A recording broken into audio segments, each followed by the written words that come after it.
자, 반갑습니다. 오늘 SPG 한번 살펴보겠습니다. 지난주에 SPG가 그동안 계속해서 막혀 있었던 이런 횡보 구간을 결국 돌파해내면서 금요일에 마감까지는 상당히 의미 있는 흐름을 만들어냈죠. 자, 특히 주봉으로 보시면 기존에 계속해서 저항을 받았던 이 매물대 위로 가격을 끌어올리는데 성공의 과정에서도 거래량이 확실하게 증가했습니다. 이게 왜 중요할까요? 단순히 하루 강하게 올라갔다는 게 아니라요. 가격과 거래량이 같이 움직이면서 추세를 위쪽으로 돌리기 시작했다는 뜻이겠죠. 자, 조금 더 크게 보겠습니다. SPG는 이전 하락 과정에서 장기 이동평균선 부근까지 내려온 뒤에 바닥을 만들었고 그 자리에서 크게 반등을 보여주고 있죠. 저점 기준으로 보면 상당히 상승이 이미 나온 상태죠. 그런데 여기서 중요한 건 주가가 단순히 반등만 하고 다시 밀린 게 아니라요. 중기 이동평균선 그리고 단기 이동평균선이 20주선 위로 올라탔다는 거죠. 게다가 최근에는 위쪽 매물대까지 도전을 하고 있습니다. 즉 아래에서부터 막혀있던 기술적인 저항을 하나씩 걷어내고 있는 모습이겠죠. 지금은 단기선과 중기선 사이에서 다시 골든크로스가 만들어지려는 그런 흐름을 보여주고 있죠. 이런 구간에서는 시장 분위기만 받쳐준다면 단순하게 기술적 반등을 넘어서 한 단계 더 큰 상승 파동이 나올 가능성이 높아지겠죠. 자, 물론 여기서 무조건 올라간다 이런 소리는 아닙니다. SPG도 상당히 최근에 빠르게 올라왔고 위쪽에는 이전 고점에 대한 이런 물량들이 상당히 남아있죠. 그래서 올라갈 때마다 흔들릴 수밖에 없습니다. 근데 중요한 건 그 흔들림이 상승 추세 안에서 나오는 정상적인 눌림인지 아니면 다시 추세가 꺾이는 신호인지 구분한다는 거죠. 제가 지금 가장 중요하게 보는 건 거래량입니다. 주가가 올라갈 때에는 거래량이 증가하고 눌릴 때에는 거래량이 줄어든다면 이건 상당히 이상적인 모습입니다. 반대로 가격은 계속 위쪽을 두들기는데 거래량이 줄고 고점에서 긴 윗꼬리가 이런 식으로 말이죠. 이런 식으로 반복된다면 그때는 당연하게 매물 소화가 더 필요하다고 봐야 됩니다. 지금까지는 상승 과정에서 거래량이 유의미하게 붙어졌기 때문에 추세 자체는 아직 살아있다라고 볼 수가 있겠죠. 시장 분위기도 분명 같이 봐야 됩니다. 코스피 역시 최근 급락 이후에 저점을 만들고 다시 올라오면서 전체 시장의 투자 심리가 이전보다 회복되고 있죠. SPG는 시장 전체가 약할 때 혼자 올라가는 종목이 아니라 성장주와 이 로봇, AI 이런 관련 수급이 살아날 때 탄력이 더 강하게 붙는 종목이죠. 그래서 시장이 저점을 높여가는 흐름을 유지한다면 SPG에도 긍정적인 환경을 만들어낼 수가 있습니다. 그리고 이 종목을 차트만 보고 끝내면 안 되죠. SP가 시장에서 계속 관심을 받고 있는 이유 중에 하나가 결국 피지컬 AI 그리고 로봇 산업입니다. AI가 이제 화면 안에서 움직이는 소프트웨어에서 머무는 게 아니라요. 실제 공장과 물류센터, 산업 현장에서 로봇을 통해서 움직이는 방향으로 확장되고 있죠. 결국 이 로봇이 실제로 움직이려면 모터와 감속기가 필요로 합니다. 특히 정밀한 움직임이 필요한 산업용 로봇에서는 감속기 기술력이 굉장히 중요하죠. SPG는 바로 이 감속기 분야에서 시장의 기대를 한 번에 받고 있습니다. 따라서 앞으로 로봇 생산량이 늘어나고 피지컬 AI 투자가 확대되면 관련 부품 수요 역시 같이 증가할 가능성이 높죠. 결국 지금 SPG의 상승은 단순히 차트만 이뻐서 올라가는 게 아니라 로봇 산업 성장 기대감, 기술적 추세 전환, 거래량 증가와 같이 겹치고 있다는 점을 보셔야 됩니다. 다만 이제 조금 올라왔던 그런 상황이기 때문에 지금 자리에서 무조건 추격보다는 눌림을 활용해야 된다라고 말씀을 드리고 싶은데 등 이후에 이제 눌림이 나왔을 때 이전 돌파 구간을 지켜주는지 확인하고 그 자리에서 거래량이 살아난다면 다음 상승 파동을 노리는 방식이 훨씬 유리합니다. 자, 그런데 여기서 SPG와 로봇 이야기만 하고 끝내면 지금 시장의 큰 흐름의 절반만 보게 되는 겁니다.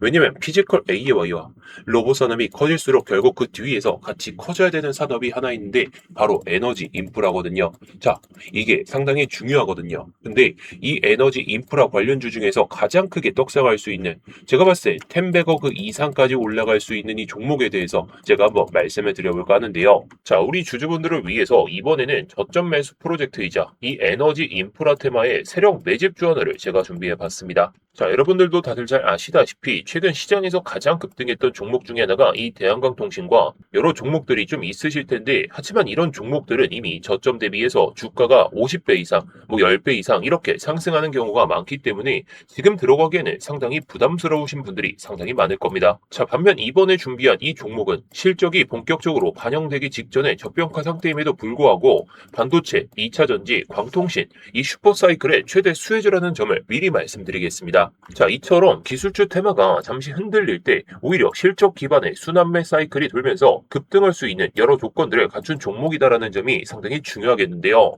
자, 그렇다면 먼저 왜 에너지 인프라가 아무리 많이 올랐어도 왜 지금 또 중요하게 봐야 될까요? 결국 반도체, 2차 전지, 광통신 등 모든 첨단 산업을 움직이는 혈관 역할을 하는 것이 바로 에너지 인프라입니다. 반도체 공장 하나 돌리기 위해서 소도시 전체가 사용할 정도의 전력이 필요하다는 사실 여러분들도 알고 계시죠? 자, 여기에 광통신, 슈퍼사이클까지 맞물리면서 전력 인프라 투자는 이제 선택이 아니라 무조건 필수다라고 볼 수가 있습니다. 이 종목은 또 실적 턴어라운드가 진행되고 있고 여전히 저평가된 황금 같은 기회가 우리에게 남아있다는 거죠. 자, 그리고 최근에 이 전쟁의 여파로 인해서 에너지 인프라가 초토화됐고 그 피해 규모만 무려 85조 원에 달한다고 하죠. 공급망은 전쟁의 영향권으로 들어갔고 에너지 가격 역시 크게 요동치고 있습니다. 하지만 역설적으로 봤을 때 에너지 인프라 재건에 대한 이 막대한 수요를 만들어낼 수밖에 없다는 환경이라는 뜻입니다. 이미 미국에서는 에너지 인프라 관련 기업들이 연일 신고가를 경신하고 또 올라가기 바쁩니다. 세계 경제에 새로운 흐름이 시작되고 있다는 점을 여러분들이 꼭 아셔야 된다는 건데요. 결국 우리가 왜 에너지 인프라에 주목해야 되는지 그 답은 여기에 있습니다. 자, 먼저 대표적인 예시로 이 두산 에너빌리티. 자, 2,000원이던 주가가 12만 원대까지 올라갔었죠. 거래량이 크게 동반된 이런 장대 양봉들이 하나하나씩 나오기 시작하더니 세력들의 매집 흔적이 하나씩 나타났습니다. 즉 에너지 테마는 이미 좋은 호재가 있었지만 그동안 눌려있던 기업들에게는 이제 기회가 오고 있다는 뜻이겠죠. 세력이 매집이 끝난 이후에는 주가가 급등하는 모습을 우리가 실제로 볼 수밖에 없다는 겁니다. 자, 그리고 한전기술도 한번 보도록 하겠습니다.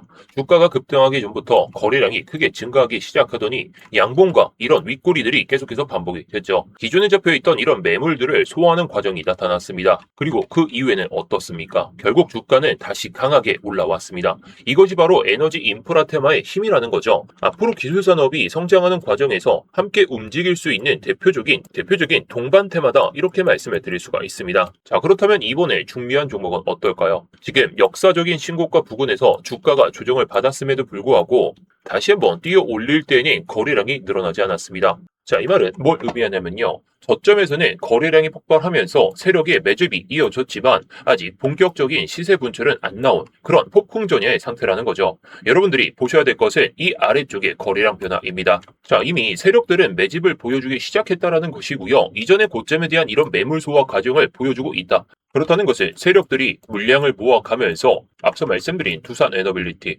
이런 한전기술처럼 올릴 자리가 딱 이런 자리라는 거죠. 자, 정말 마지막으로 이 LS 일렉트릭까지만 보겠습니다. 자, 지금 이 LS 일렉트릭이 엄청나게 조정을 받았었죠. 지난간 엄청난 횡보를 보여주기 시작하더니 세력의 매집이 오히려 고점을 돌파하면서 이렇게 나왔었습니다.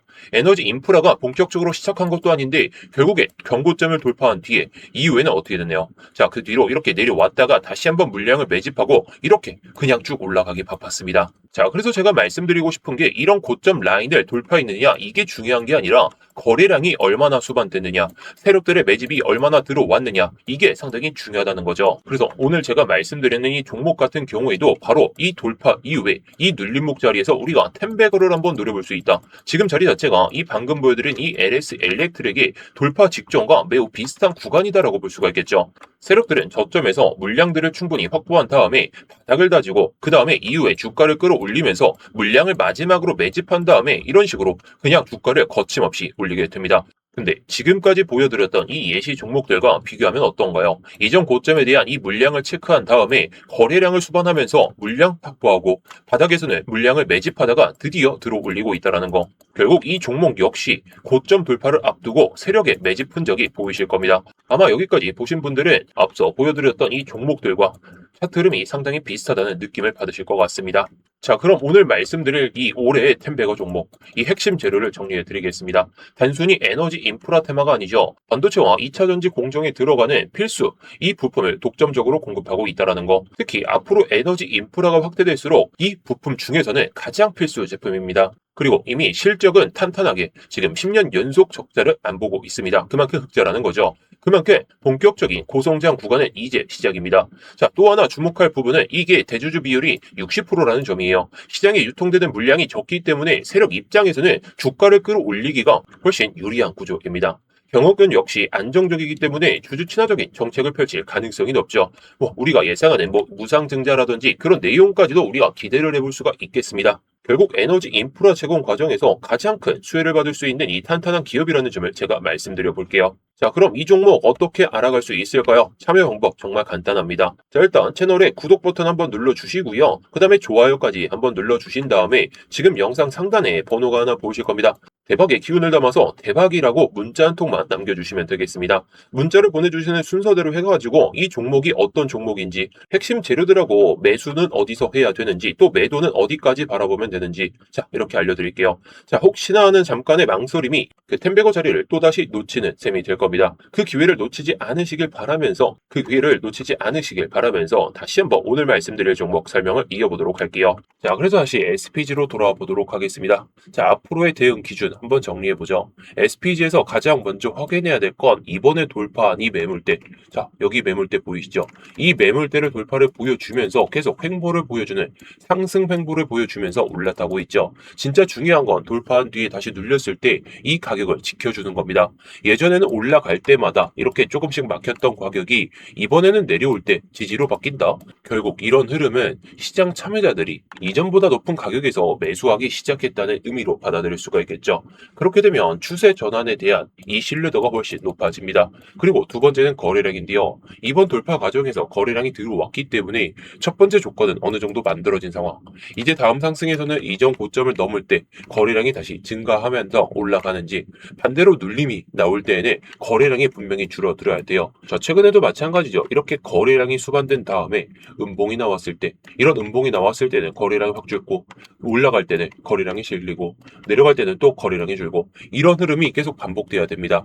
결국에 이런 흐름이 안 나오고 위에서 거래량이 터지는 순간, 자, 이때처럼 말이죠. 이때처럼 갑자기 올라가면서 거래량이 이런 구간에서 나오겠죠. 나오겠는데 거래량이 터지면서 또 눌릴 때 거래량이 추가적으로 나온다면 이때는 단기 차익 실현 물량에 대한 그런 우려를 좀 표할 가능성이 높아집니다. 그래서 앞으로 흐름을 봤을 때 어떤 흐름이 이어질지는 제가 예상하는 그 흐름대로 흘러가고 있어요. 지금까지는. 그래서 앞으로 이런 고점에서 물리신 분들 조금만 기다리시면 탈출은 가능하시겠죠. 근데 한 번 더 눌렸을 때 오히려 비중을 추가하면서 수익을 좀 극대화를 할 필요가 있다 보니까 제가 이런 관점들을 여러분들께 말씀을 드리고 있습니다.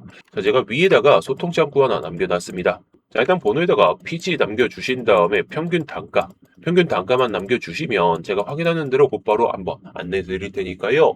내가 어디에서 추가 매수를 해가지고 조금 더 수익을 챙길 수 있는지, 그리고 내려온다면 어디서 비중을 좀 줄여야 될지, 자, 그리고 밑에서 잡으신 분들은 올라갈 때 어디서 비중을 줄여야 될지 제가 명확하게 다 말씀을 드릴 테니까요. 자, 위에 보이시는 번호에다가 PG라고 남겨주신 다음에 평균 단가만 보내주시면 되겠습니다.